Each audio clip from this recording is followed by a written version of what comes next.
Eleanor Evans is a GP and is going to speak with us this evening about some reflections on not getting burnout. So please give her your attention. I've been given a limited amount of time, so unfortunately I'm going to be reading a speech that I've prepared, but hopefully my funny photos and pictures will make you forgive me. Thank you, Laura, for that introduction. I too would like to acknowledge that we're meeting on the land of the Wurundjeri people of the Kulin Nation and would like to pay my respects to their elders past, present and emerging. I'd also like to thank the organisers for curating an amazing conference and to all the DEA members, doctors and medical students who've built DEA into such a fantastic organisation over the last few years. Just so that you really know something about me, I'm the oldest of 4 children, raised on a modest income. My grandmother was a devout Anglican teacher, and I learned that surviving the medical hierarchy at the Royal Adelaide Hospital was a masterclass in knowing your place in this world. Before 2014, I was the archetype of the hierarchy woman, beautifully expressed by this picture, doing increasing amounts of work in isolation. So when I started to think through public health implications like peak oil, I joined a local group because I simply didn't have the personal resources to pursue a public health career. Sustainable Communities was perfect for me as it was explicitly an apolitical group with a focus on personal responsibility. So I became a militant recycler, helped run a co-op and over time burnt out because I realised that my participation in a group filled with people who already agreed with me did nothing to influence other people in my life.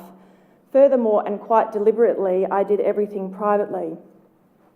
So everything changed for me at the 2014 DEA conference when I watched Kingsley Faulkner respectfully ask Greg Hunt, the then Federal Liberal Minister responsible for climate change policy, to show leadership within the Cabinet, only to witness Greg fob him off in front of more than 400 doctors and medical students.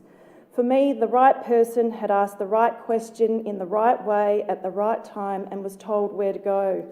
Suffice it to say, I left that conference professionally disgusted with Greg Hunt. At the same conference, Rob Moody mentioned the word campaign, and he also said the time for viewing climate change as an argument to be won is over. This is a fight. I loathe fighting. I just couldn't commit myself to a fight, but I've changed my framework for thinking this through, and for me, climate change is a systems issue that must be addressed. So I left the 2014 conference knowing 2 things I didn't want to know.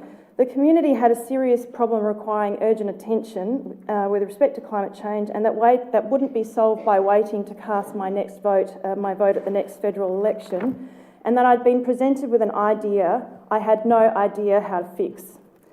Remembering that it took 12 months to recover from burnout, I decided to act upon Einstein's observation that the definition of insanity was to do the same thing and to expect different results. And instead I've decided to follow Catherine Devaney's advice, which is to do different things and to expect different results. And for me that meant asking for help. Historically, I would have preferred to add another ball to my juggling act rather than saying I really needed help. However, I showed courage and I sought out meetings with people I knew or strongly suspected had been involved in organising change in the past. And I only set up meetings with people I actually liked or respected. Who did I end up interviewing? A senior state bureaucrat, a retired medical administrator, an accomplished female elder, and a former CEO responsible for the redevelopment of East Timor. These early interviews led to another reference to the word campaign, but this time it came from a trusted mentor. But the take-home message from this is that I explicitly asked for advice from people who have actually been involved in addressing change in the past. Fortuitously, at the same time, Greg Combay's Fights of My Life was launched. I hadn't actually paid any attention to Greg's career during his parliamentary career, except for when he was the minister responsible for climate change policy. But the few times I saw him speak, I liked him, and so too did my dad and my brother Bernard, and those men are really different people, okay? And there are 2 important things that everyone should know about this former coal mining engineer. As the former secretary of the ACTU, Greg was the driving force behind successful and iconic Australian campaigns. And these included ensuring asbestos victims like Bernie Banton received adequate compensation from the James Hardie Corporation. And it was Greg who recruited Julian Burnside to the union side of the maritime workers' dispute against the Corrigan Corporation, which I had only previously viewed via the prism of TV reporting. Greg's observation about Julian's personal change during this time and his subsequent activism on behalf of refugees was sufficiently insightful that I decided to approach Julian Burnside to speak following our AGM last year. The early interviews led to completing climate reality leadership training with Al Gore. Although Al was the draw card for me, the most important story was shared by Robin Gunning, an agricultural scientist from country New South Wales. I won't attempt to imitate her accent, but it was very broad Australian accent. And what she said was, "I did this training 7 years ago. When I returned home, I committed to educate my local MP about what I'd learned, and I knew him because I'm an expert pest specialist and he had a really large farm." Robin then started to describe him, and as she described him, she was not only describing a moderate conservative, she was describing everyone in my life, professional and personal. Robin described how her use of the precautionary principle had shifted him. I've since heard academics debate the correct use of this concept, but to me, it's the idea that if an outcome is terrible and the probability of it occurring is high, and there's something that can be done, you don't have to wait until the probability is 100% before you take action. And we all get insurance, health insurance, knowing that we don't have a 100% chance of needing to use it. Who's this fellow? I kept asking myself. And Robin finished by saying, it took several meetings over 18 months, but I eventually shifted him, and that person was Tony Windsor. Okay? It's a really important story. So Robin taught me the power of relationships and that important people, including good men who happen to be powerful, can be worked on. I didn't limit my imagination to only politicians and decided to focus on important leaders within my own community. My view is that if you are in this room, you represent and are working with the best and fairest in medicine. When I arrived to the committee as a female GP, I knew that my male colleagues were uncertain what I could contribute. And the jobs they offered me were what they were good at. For example, writing position papers. And I knew I couldn't do that job well. What took courage was bringing my actual skill set to the table, and for me that's building a community, building a team.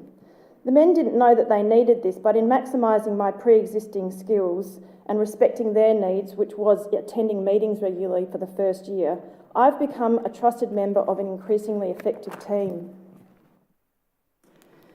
When you are working with others on diabolical problems, there is actually nothing more important than trust.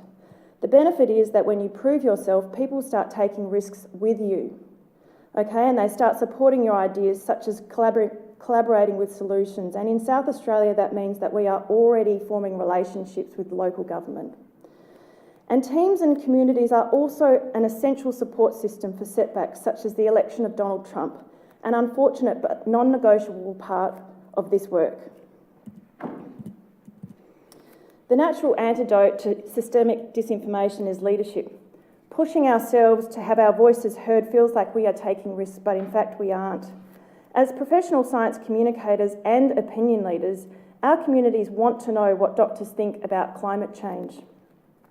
I've also learned firsthand the power of the stethoscope, and the only reason I wore it during my Q&A question was because of the advice I received from one of the first people I interviewed. As twee as it makes me feel, it is a powerful signal to anyone you are speaking to what role you play within your community. So my advice to you is to wear it at every opportunity you get. The way I think about addressing climate change is that the opponents are stuck in a challenging game of chess. And the role of DEA is to focus on shifting the chessboard and to not worry about how entrenched the pieces are in their various positions. So the question is, how else do I know that what I'm doing is working?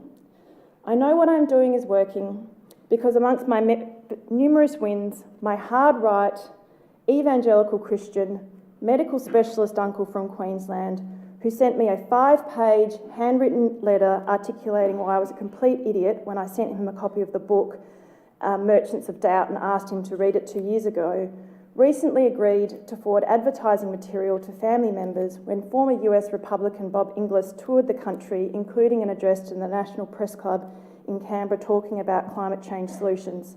And my uncle did so without a word of debate. There are frightening tipping points for catastrophic outcomes. However, whilst doing this effective work, it has occurred to me that the tipping points for fundamental change are occurring as we speak. And it was at that moment I reconnected with a thought that I had assumed was lost forever. Hope, one of the best of things. The climate change models don't take into account the collective change of social movements, a phenomenon I knew nothing about before 2014. So keep the feeling the word hope engenders here when you start to worry about or actually experience defeat. Amongst the positive tipping points for change is asking my people, and you are some of my people by the way, to step up if you haven't already and take responsibility for sharing the story with the communities you've built, filled with people who love you. Share a version of this story that rings true to you. I agree completely with Bill McKibben, who says you've got to force yourself to feel a little bit uncomfortable to in turn make other people feel a little bit uncomfortable. Uncomfortable when I started, sat somewhere between scared and terrified, by the way. But I've realised that that is a sign that I'm actually on track when I feel those feelings of being scared or being terrified. To finish, the key to self-care in this space is to do your homework, to build your team and to polish and then share your story so your concerns are felt. I have been stretched but ultimately energised by this work, and so too will you when you find your voice in this space. Finding your way to get your voice felt is not only the only way to get the job done, but is also the pathway that avoids burning out, the ultimate form of defeat. Thank you very much.